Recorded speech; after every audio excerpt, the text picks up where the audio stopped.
என்னோட பேர் Deepa விக்னிஷா vanilla. So நான் இந்த படத்தில் ஹீரோயினாக நடிச்சிருக்கேன்.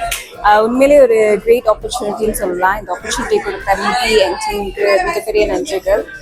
எங்களை மாதிரி கலைஞர்களை நீங்கள் கண்டிப்பாக இதே மாதிரி சப்போர்ட் கொடுத்து இன்னும் மோட்டிவேட் பண்ணணும். அப்போ தான் எங்களை மாதிரி ஆளுங்களுக்கு இன்னும் நல்லா வளர முடியும். So thank you so much each and every one for your support. Thank you.